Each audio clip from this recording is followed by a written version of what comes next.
साल 1985 की बात है। समंदर के किनारे एक शख्स मौजूद होता है। वो लाइट हाउस पर डेली रूटीन के मुताबिक अपना काम कर रहा होता है। यहाँ पर समंदर के अंदर से आई हुई एक लड़की की वो जान बचाता है, जो कि एटलांटिस की शहजादी होती है। बेसिकली एटलांटिस पानी के अंदर रहने वाले एक बहुत बड़े शहर का नाम है, जहाँ से ये लड़की आई होती है। ये दोनों बहुत सा वक्त साथ गुजारते हैं और आहिस्ता आहिस्ता एक दूसरे को पसंद करने लगते हैं और कुछ वक्त के बाद शादी कर लेते हैं। और अब कुछ वक्त गुजरता है और इनके यहाँ एक बेटा पैदा होता है जिसका नाम आर्थर है। आर्थर के पास एक ऐसी पावर होती है कि वो तमाम सी क्रिएचर से बात कर सकता है, यानी कि समंदर में रहने वाली तमाम मखलूकात से बात कर सकता है। अब हम देखते हैं कि एटलांटियन सोल्जर्स इनके घर पर आ जाते हैं। इन सोल्जर्स का मकसद एटलांटिस की शहजादी को वापस लेके जाना होता है, क्योंकि वो उस पर अटैक करते हैं तो मजबूरन शहजादी को अपनी फैमिली और अपने बेटे को छोड़ना होता है, क्योंकि अगर वो ऐसा ना करती तो ये सोल्जर्स उसकी फैमिली को मार देते। तो उनकी जान बचाने के लिए वो उनके साथ वापस चली जाती है। शहजादी को अपने एक खास एडवाइजर पे बहुत ट्रस्ट होता है और वो उसे कहती है कि तुम आर्थर को ट्रेन करो, उसे एक स्किल वॉरियर बनाओ ताकि वो लड़ने के तमाम तरीके सीख सके, बिल्कुल हमारी तरह। आर्थर अब बड़ा हो चुका होता है। आर्थर को बुलाया जाता है कि तुम एटलांटिस वापस आ जाओ, क्योंकि तुम फर्स्ट सन हो, तुम वहाँ के किंग बन सकते हो। लेकिन आर्थर इनकार कर देता है, सिर्फ इस बात पर कि उसकी माँ को सिर्फ इस वजह से मारा गया था कि उसने एक इंसान से प्यार किया था, उससे शादी की थी और मैं उनमें से हुआ एक हाफ ब्रीड बेटा हूँ। मेरे लिए ये वजह बिल्कुल फजूल है, मैं एटलांटिस बिल्कुल नहीं आऊंगा। यहाँ पर हम देखते हैं कि कुछ पायरेट्स रशियन सबमरीन को लूट रहे होते हैं और यहाँ पर आर्थर आकर इनको बचाता है। लड़ाई के दरमियान इन पायरेट्स का लीडर मर जाता है, जिसको आर्थर मारता है और इस लीडर के मरने वाला बेटा डेविड भी वहाँ पे मौजूद होता है। डेविड जब देखता है कि आर्थर यानी कि एक्वामैन ने उसके फादर को मारा है तो वो उससे बदला लेने का ठान लेता है। अब हम एक और मेन कैरेक्टर को देखते हैं जिसका नाम ओर्म है। ये एटलांटिस का किंग बनने वाला होता है और ये आर्थर का सुतेला भाई भी है, जो पानी के अंदर रहता है, यानी कि एटलांटिस के अंदर रहता है। थोड़ा सा आगे बढ़ने से पहले ये मैं बताता चलूं कि ओर्म पानी के अंदर रहता है और आर्थर ऊपर जमीन में रहता है। ओर्म मुख्तलिफ किंग से मिलता है। ये किंग्स एटलांटिस के आसपास रहने वाले सिटीज के होते हैं, जो कि पानी के अंदर ही होते हैं। और उनमें से एक किंग को कहता है कि हमें अपर सरफेस पे अटैक करना चाहिए, क्योंकि वो हमारे समंदर को गंदा कर रहे हैं पोल्यूशन की मदद से। वो लोग बहुत पोल्यूशन फैला रहे हैं। लेकिन वो किंग इस फेवर में नहीं होता कि जमीन पर रहने वाले लोगों पर अटैक किया जाए। लेकिन वो ये भी देखता है कि अगर ओर्म का साथ बाकी किंगडम के रहने वाले 4 बादशाहों ने दिया तो ओर्म को ओशन मास्टर का टाइटल मिल जाएगा, यानी कि ओर्म कमांडर बन जाएगा और इसका ही फैसला माना जाएगा। अभी उस किंग और ओर्म की बात चल ही रही होती है कि एक रशियन सबमरीन आती है और वो इन पर अटैक कर देती है। यहाँ पर ओर्म उस किंग की जान बचाता है और इस चीज को देखते हुए वो किंग ओर्म का साथ देने का इरादा करता है। उस किंग की बेटी का नाम मीरा होता है, जिसकी शादी ओर्म से होने वाली होती है, लेकिन वो उससे शादी नहीं करना चाहती और इसको एक ही तरीका नजर आता है, जो कि आर्थर है। उसको लगता है कि अगर आर्थर इधर आ जाए तो ओर्म किंग नहीं बनेगा और वो अपर सरफेस पे जाती है, यानी कि जमीन पर आती है। यहाँ पर वो आर्थर से मिलती है और उससे हेल्प मांगती है कि तुम पानी में वापस आ जाओ, क्योंकि तुम बड़े बेटे हो तो तुम किंग बन सकते हो। लेकिन आर्थर इनकार कर देता है। लेकिन कुछ वक्त के बाद मीरा उसका ट्रस्ट जीत लेती है, क्योंकि एक बहुत बड़ी समंदर की लहर ओर्म ने जमीन की तरफ भेजी होती है। यहाँ पर मीरा आर्थर के फादर की जान बचाती है। आर्थर इस चीज को देखता है और मीरा की तरफ उसका ट्रस्ट बन जाता है और वो मीरा के साथ पानी में आ जाता है। यहाँ पर आर्थर अपने टीचर से भी मिलता है, जिसने उसे तमाम लड़ने के स्किल सिखाए होते हैं। ये वही सोल्जर है जो उसकी मदर का सबसे ट्रस्टेबल सिपाही था। ये दोनों आर्थर को बताते हैं कि तुम्हें ट्राइडेंट को ढूंढना है, इसमें बहुत सी ताकत है और बहुत सा जादू है, और जिसको ये ट्राइडेंट मिल गया उससे बगैर सवाल पूछे उसको किंग बना दिया जाता है, क्योंकि इस ट्राइडेंट के अलावा ओर्म तुम्हें कभी किंग नहीं बनने देगा। वो तुमसे बहुत ज्यादा ताकतवर है। अगर तुम उसे लड़के भी क्लेम करना चाहोगे तब भी वो तुम्हें जीतने नहीं देगा। अभी बात हो ही रही होती है कि ओर्म के कुछ सिपाही यहाँ पर आकर अटैक कर देते हैं और आर्थर को पकड़ लिया जाता है। आर्थर को जंजीरों में जकड़े हुए ओर्म के सामने पेश किया जाता है। ओर्म इस पर ब्लेम लगाता है कि तुम्हारी वजह से मेरी माँ की डेथ हुई, यानी कि तुम्हारी वजह से क्वीन को फांसी पर लटकाया गया। ओर्म फिर भी उसका भाई होता है और वो आर्थर को कहता है कि मैं तुम्हें एक चांस देता हूँ,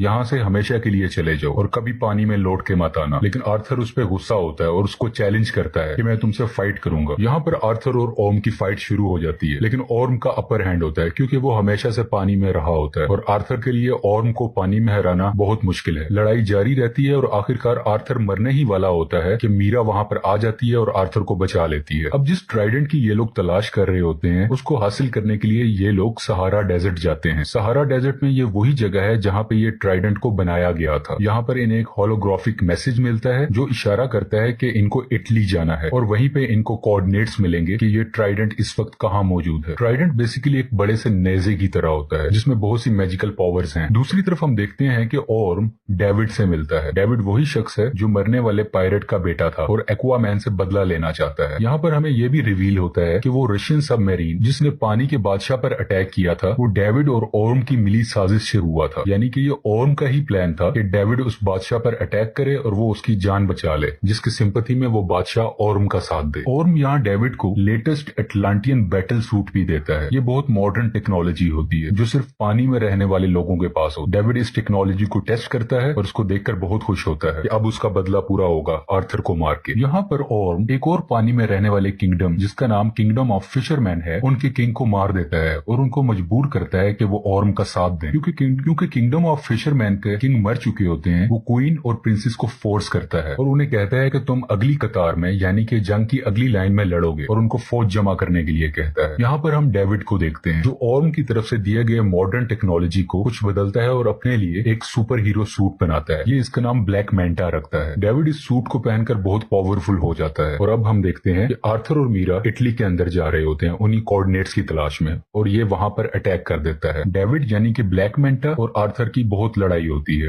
बिल आखिर आर्थर डेविड को पहाड़ से नीचे फेंक देता है, लेकिन इस लड़ाई के दरमियान आर्थर बहुत जख्मी हो चुका होता है। मीरा आर्थर के जख्मों को ठीक करती है और उसका हौसला बढ़ाती है। वो उसको कहती है कि तुम्हें किंग बनना है और तुम इतने कमजोर नहीं हो सकते, तुम्हें करेज दिखानी होगी एक किंग की तरह। और अब वो ट्राइडेंट की तलाश में निकल पड़ते हैं। सफर के दरमियान ये लोग डिफरेंट मॉन्स्टर्स का सामना करते हैं और इनसे बचते बचाते बहुत मुश्किल से अर्थ के दरमियान वाले हिस्से में पहुंच जाते हैं, यानी ये पूरी अर्थ का सेंटर है। यहाँ पर वो पहली बार अपनी माँ को देखते हैं, यानी कि क्वीन एटलाना, जिसने खुद की कुर्बानी दे दी होती है इस ट्रेंच में आके, क्योंकि इस ट्रेंच में आने का मतलब है मौत, फांसी। लेकिन क्वीन एटलाना भी बच चुकी होती है, उसको कुछ नहीं हुआ होता और वो काफी अरसे से यहीं पे सर्वाइव कर रही है। और अब आर्थर और मीरा भी यहाँ पे मौजूद हो जाते हैं। ये तीनों आपस में मिलते हैं और ये एक इमोशनल सीन है। अब ये ट्राइडेंट के बहुत करीब है, लेकिन आर्थर यहाँ से अकेला ही आगे जा सकता है। मीरा या उसकी माँ उसका साथ नहीं दे सकते। आर्थर आगे बढ़ता है ट्राइडेंट की तलाश में। इसको वो एंशिएंट ट्राइडेंट मिल जाता है, लेकिन जब वो उसको हासिल करने जा रहा होता है तो इस पे लिविएथन अटैक कर देता है। बेसिकली लिविएथन इस ट्राइडेंट का कीपर होता है, यानी कि इस ट्राइडेंट की हिफाजत करता है। लिवाइथियन ड्रैगन और सांप की तरह होता है, ये बहुत बड़ा होता है और वो उसे ये भी कहता है यहाँ से जो भी हासिल करने आया था वो वर्दी नहीं था और उन सबको मैंने मार दिया। जैसा कि हमने शुरू में जाना था कि आर्थर समुद्री मखलूक से बात कर सकता था, तो ये उससे बात करता है। तो ये ड्रैगन और सांप जैसी मखलूक इसको कहती है क्या तुम मुझे सुन सकते हो? आज से पहले किसी ने मुझे नहीं सुना। आर्थर उसे अपनी वर्थ बताता है और क्लेम करता है कि ये ट्राइडेंट का हकदार मैं हूँ और मैं वर्दी हूँ कि 7 सीज पर मेरी हुकूमत होनी चाहिए। बिल आखिर लिवाइथियन उसकी बात मान लेता है और आर्थर उस ट्राइडेंट को हासिल कर लेता है। ये ट्राइडेंट हासिल करने के बाद आर्थर की पावर्स बहुत ज्यादा बढ़ जाती है और उसका कॉस्ट्यूम भी चेंज हो जाता है। समंदर के अंदर रहने वाले तमाम किंगडम्स ओर्म का साथ दे रहे होते हैं। इसी वजह से ओर्म खुद को ओशन मास्टर का टाइटल दे देता है, यानी कि अब इसके डिसीजंस चलेंगे। यहाँ पर ओर्म का साथ देने वाले किंगडम्स को पता चलता है कि आर्थर ने ट्राइडेंट हासिल कर लिया है और रूल और कानून के मुताबिक जिसके पास ट्राइडेंट होगा वही असली किंग होगा, वही ओशन मास्टर होगा, उससे कोई सवाल नहीं पूछा जाएगा। इनको कंफर्मेशन मिलती है कि ट्राइडेंट अब आर्थर के पास है, लेकिन ओर्म को गुस्सा आता है और वो कहता है कि ट्राइडेंट हासिल करने से कुछ नहीं होता। जो सबसे ज्यादा बहादुर होगा, जिसके पास ज्यादा स्किल्स होंगे, वही ओशन मास्टर होगा, वही सब किंगडम्स पर हुकूमत करेगा। यहाँ पर एक बार फिर से आर्थर और ओर्म की लड़ाई होती है जो एक सबमरीन के ऊपर हो रही होती है। आर्थर ओर्म को इस लड़ाई में हरा देता है, लेकिन वो उसको जान से नहीं मारता और इसको जिंदा छोड़ देता है। और यहाँ पर क्वीन एटलाना भी सामने आ जाती है और वो जब देखता है कि आर्थर ने उसकी मदर की जान बचाई है, वो अपनी किस्मत को मान लेता है और हार मान के खुद की गिरफ्तारी दे देता है और एटलांटिस के सोल्जर इसको पकड़ कर ले जाते हैं और मूवी यहाँ पे खत्म हो जाए। अगर आपको एक्वामैन फिल्म की एक्सप्लेनेशन पसंद आए तो प्लीज लाइक और सब्सक्राइब करें और अपनी फीडबैक कमेंट सेक्शन में बताइए। Thank you for watching.